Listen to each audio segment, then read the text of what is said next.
మావోయిస్టుల గురించి ప్రస్తుతం భారతదేశం మొత్తం చర్చ జరుగుతుంది. 50 సంవత్సరాల ఉద్యమ చరిత్రను కలిగిన నక్సలిజం అడవుల్లో ఎలాంటి కఠోత్కర పరిస్థితులు ఎదుర్కొనేవారు. ఇన్ని సంవత్సరాలలో నక్సలైట్లకు వైద్యం, నీరు, తినడానికి తిండి, మందుగుండు సామాగ్రితో పాటు ఆయుధాలకు డబ్బెలా వస్తుంది? వీటన్నిటికి తోడు అసలు మావోయిస్టులు శృంగారంలో పాల్గొంటారా అనే సందేహం చాలా మందికి ఉంది. వీడియో చివరి వరకు చూడండి. ఈ ప్రశ్నలన్నింటికి పూర్తి సమాధానం తెలియజేస్తాను. ఒకప్పటితో పోలిస్తే ప్రస్తుతం మావోయిస్టు పార్టీ గడ్డు పరిస్థితులు ఎదుర్కొంటుంది. 20 ఏళ్ల క్రితం గ్రామాల్లో ఉన్న జనాభా నుండి నక్సలైట్లకు పూర్తి మద్దతు ఉండేది. అప్పట్లో టెక్నాలజీ ఇంత అభివృద్ధి చెందలేదు కాబట్టి నక్సల్స్ రాత్రిపూట అడవికి సమీప గ్రామాల్లో తలదాచుకునేవారు. అంతేగాక వీరికి గ్రామాల్లో ఎక్కువ సంఖ్యలో సానుభూతి పరులు ఉండటం వల్ల ఆహారానికి ఎలాంటి లోటు ఉండేది కాదు. అయితే క్రమక్రమంగా పోలీసుల నిఘా ఎక్కువ అవడంతో మావోయిస్టులే సొంతంగా ఆహారాన్ని వండుకోవడం ప్రారంభించారు. గ్రామాల్లో గాని గిరిజన గూడాల్లో ఉన్న సానుభూతి పరులు వంట సామాగ్రిని అడవిలోకి తీసుకెళ్లేవారు. అయితే నక్సల్స్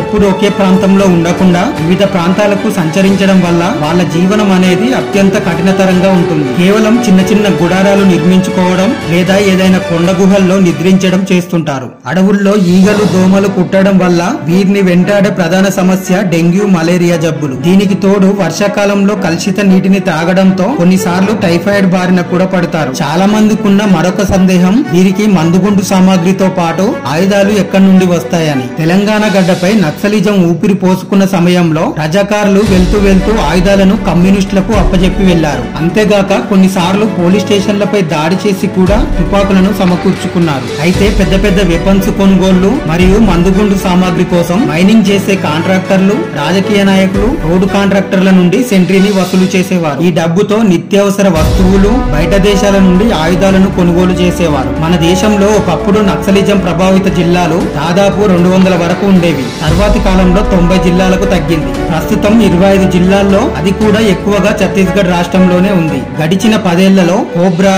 గ్రేహౌండ్స్, సిఆర్పిఎఫ్, డిఆర్జీ బలగాల కూంబింగ్ వల్ల నక్సలిజం చాలా వరకు తగ్గుముఖం పట్టింది. ఒక్కసారి నక్సలిజంలో అడుగు పెట్టాక ఇంటికి వెళ్లి రావడం అనేది అసాధ్యం. ఒకప్పుడు పోలీసుల ఎదుట లొంగిపోయి తిరిగి మళ్లీ పార్టీలో పనిచేసిన రోజులున్నాయి. కానీ సెంట్రల్ కమిటీ లీడర్లకు ఇది కష్టతరమనే చెప్పాలి. మీ అందరిలో తలెత్తిన మరొక సందేహం, మావోయిస్టులు శృంగారంలో పాల్గొంటారా అని కొంతమంది అడుగుతున్నారు. పార్టీలో చేరినప్పుడు స్త్రీ పురుషులు కలిసి పనిచేయడం వల్ల వారి మధ్య సాన్నిహిత్యం పెరిగి పెళ్లి చేసుకున్న సందర్భాలు చాలా ఉన్నాయి. అలాగే నక్సలిజంలో కలయిక అనేది నచ్చిన వ్యక్తితో జరపడం సహజమే. కానీ పిల్లల్ని కనడం అనేది పార్టీకి పూర్తి విరుద్ధం. ఒక్కసారి ఒక స్త్రీ గర్భం దాల్చిందంటే ఆ స్త్రీకి బిడ్డపై ప్రేమ పెరిగి ఉద్యమానికి దూరమై జనజీవన స్రవంతిలో కలవాలనే ఆశలు పుడుతుంటాయి. ఇలాంటి ఆలోచన వల్ల మావోయిస్టు పార్టీ అంతరించే దశకు చేరుకునే అవకాశం ఉంది. కాబట్టి పార్టీలో జాయిన్ అయినప్పుడే వీటి గురించి పూర్తిగా చెప్తారు. ఒకవేళ అనారోగ్యం, వృద్ధ సమస్యలు వెంటాడితే స్వచ్ఛందంగా పార్టీని వదిలి వెళ్లే అవకాశం ఉంటుంది. ఇక్కడ మీ అందరికీ ఇంకో సందేహం రావచ్చు.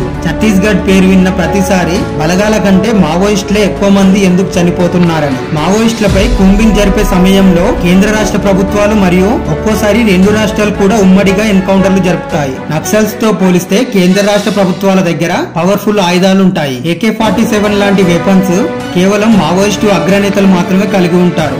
మావోలు వర్షాకాలంలో రక్షణ కోసం ఉపయోగించే రెయిన్ కవర్లు తిరిగి అవే రెయిన్ కవర్లలో వారి మృతదేహాలను తరలించే పరిస్థితి వచ్చింది. 40 మంది ఉండే దళాన్ని 1000 నుండి 2000 మంది పోలీస్ బలగాలు చుట్టుముడితే తుప్పుపట్టిన ఆయుధాలతో యుద్ధం చేయలేక అన్నలు అడవుల్లోనే తనువు చాలిస్తున్నారు. అగ్రనేతలందరూ నేల కొరగడంతో ప్రస్తుతం మావోయిస్టు పార్టీ మనుగడ ప్రశ్నార్థకంగా మారింది. మావోయిస్టు పార్టీ భవితవ్యంపై మీ అభిప్రాయాన్ని కామెంట్ రూపంలో తెలియజేయండి. అలాగే వీడియో నచ్చితే భారత్ నాలెడ్జ్ ని సబ్స్క్రైబ్ చేసి సపోర్ట్ చేయండి.